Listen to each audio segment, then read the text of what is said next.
दर्यापूर ते अकोला मार्गावर गोळेगाव येथे कापसाच्या गाडीला लागली आग। दर्यापुरातील रुस्तमपूर येथील शेतकरी श्री गणेश रामभाऊ लोडम यांच्या घरून 70 ते 80 क्विंटल कापूस भरून गाडी दर्यापूरकडे निघाली असता गोळेगाव फाट्याजवळ रोडच्या बाजूला बांधारे पेटून दिल्याने सर्वत्र आग लागली व त्या आगीच्या लपाट्यात गाडीने पेट घेतली। ही बाब ड्रायव्हर रणजित ढोके राहणार सांगळूत यांच्या लक्षात आली आणि गाडी बाजूला उभी करून दिली। त्या गाडीमध्ये 7 ते 8 हमाल देखील होते।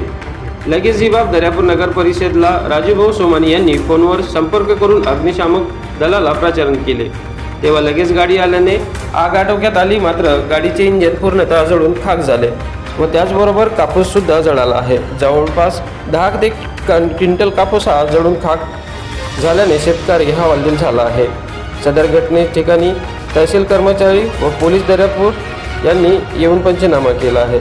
गाडी मालक विलास पाटील डोळे यांच्या मालकीचे असून गाडीचे इंजिन मात्र पूर्णपणे जळून खाक झाले आहे। अमरावती माझा न्यूज आदेश खांडेकर, दर्यापूर।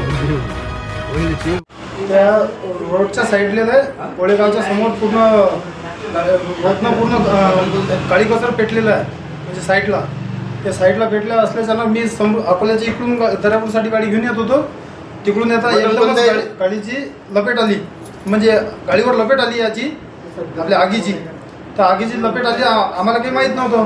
आम्ही सरळ गाडी चालवत असताना आम्हाला समोरून पूर्ण दिसत नव्हतं एवढा धुवा आता पेटलेला। पण आम्ही थोडी गाडी डाऊन केली, तर गाडी डाऊन केली, मी माणसं उतरवले तर गाडी मागून मागच्या साईडनं पूर्ण त्या याच्यानं आग लागली होती। गाडी साईडनं पेटलेल्याच्या याच्यानं गाडी कचऱ्याच्यानं। तर मग मी गाडी पाहिली तर मला वाटलं बा इकडे अतिनं जाग्यावर जर गाडी ठेवली असताना गाडीला पेटली असती। पण मी थोडी गाडी समोर आणली, गाडी समोर येईपर्यंत इकडे अग्निशामक येईपर्यंत गाडी मी पोचलो होतो।